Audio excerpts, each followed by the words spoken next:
Once upon a time, on the edge of a forgotten village, so poor and so remote that strangers never passed through, there lived an elderly woman known as Amma Halime. Her small wooden hut stood alone among the trees. She was in her 80s, her back bent, her eyes dim, yet her tongue was always alive with remembrance of Allah. Her heart held a trust that never wavered. She had no children, no relatives, no one to check on her. Only her hut, her old stove, a thin mattress laid on the floor, and the prayer beads she never released. Every morning she prayed, read the Quran, gathered wood from the forest, sold it in the village, bought just enough food to survive, and saved whatever remained for the poor. One rainy night, while Amma Halime was deep in prayer, a strange growling echoed outside. The window panes trembled. Halime lifted her head and whispered, "O Lord, if this is a test from you, then you are the one who grants success." When she opened the door, a massive wolf stood there, drooling, starving, its eyes burning with hunger. Yet Halime felt no fear, no panic.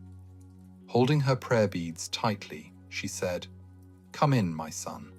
I have no bread to offer, but there is plenty of prayer." The wolf tensed, ready to leap. But when Halime raised her hand in prayer, the beast suddenly froze. A quiet calm washed over its wild eyes. She placed her last dry piece of bread before him. "Allah provides my sustenance," she said.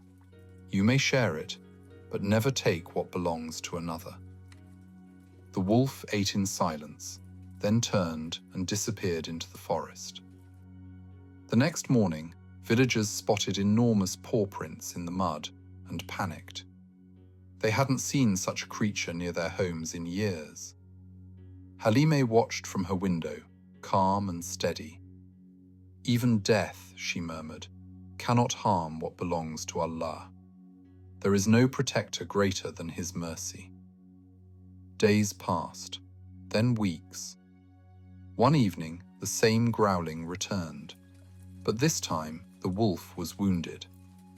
A deep bite mark stretched across its back, and blood stained its fur. The moment Halime saw it, she whispered, "O Lord, you sent him back to me. You will give him healing as well." She tore a strip of cloth from an old garment and rushed outside. There, the mighty wolf, once the ruler of the forest, lay helpless at the door of a frail old woman. Halime cleaned and wrapped the wound, then carried the wolf to the woodshed behind her hut. Within a few days, a villager witnessed this act and told everyone in the square. "This creature will attack someone someday," the villagers cried. But Amma Halime silenced them. "Do not drive away what Allah has sent. He too is a servant of God, and his healing is by God's name. Mercy is greater than fear." Over time, the wolf healed. The villagers stopped being afraid. Even children played with him. He was no longer just a wild animal. He was a symbol of mercy. But peace never lasts forever. One day, a hunter named Akil arrived, dagger at his waist, rifle on his shoulder.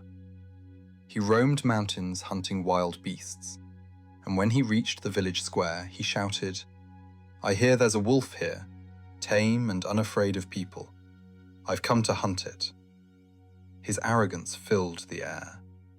The villagers tried to warn him, explaining that the wolf had never harmed anyone. But he laughed at them. "I fear no rifle, and trust alone does not fill the stomach." That night, the hunter hid near the wolf's den. The wolf was asleep. Akil crept closer and raised his rifle.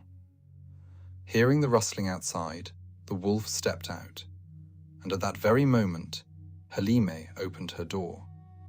She ran forward and stood between the hunter and the wolf. "Move aside, old woman," Akil shouted. Halime did not move. "If your bullet touches this creature," she said, "you interfere with God's worship. If you take my life, it will be by God's command. But whoever kills the innocent will lose God's mercy."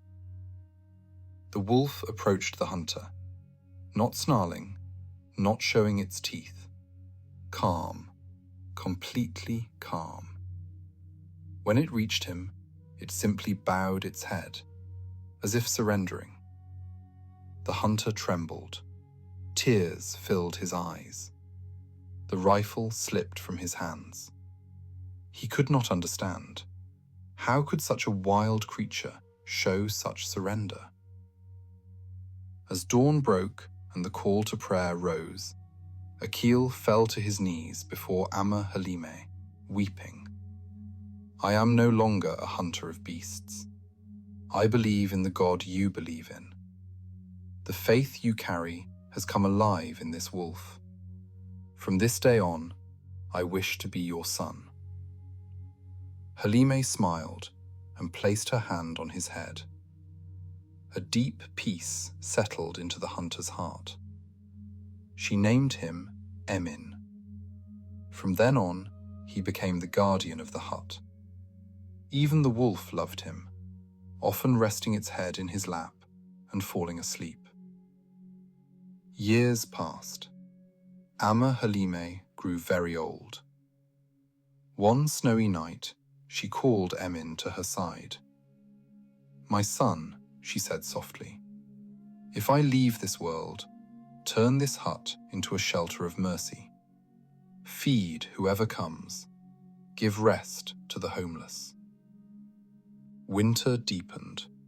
Snow fell heavy and silent. One night, lying in her small bed, Halime whispered, "Emin, the time has come. My soul is at peace, for I turned a hunter into a human, and a wolf into a friend." Her final prayer was this: "O Lord, make this place a house of mercy until the day of judgment." And with those words, she returned to her Lord. The wolf bent its head over her still body and mourned like a dervish. Emin kept his promise. The hut became the shelter of mercy. The wolf came every day and stood guard at the door. Years passed, and the fame of the shelter spread far and wide. One day, a wealthy merchant arrived. "Let me build a grand inn here," he said. "I'll pay you 1,000,000. Emin looked toward Amma Halime's grave in the garden and whispered, "Mother, I would never trade you for any amount." Then he told the merchant, "I cannot sell what was given to me freely. This is not a place for worldly wealth, but for souls to find peace." That night, when the merchant prepared to leave, he discovered that every tire on his car was flat. He called villagers to repair them, but by then it was too late to travel. He decided to leave in the morning. At sunrise, he stepped outside, and the wolf was waiting at the door. The merchant trembled.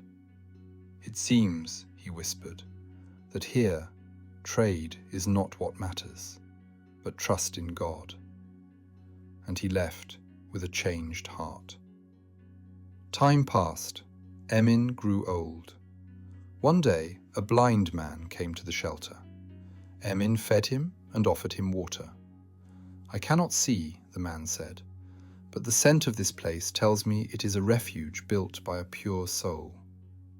That night, sitting beside the fire, the blind man asked, "Son, have you ever wondered why God made a hunter the gatekeeper of mercy?"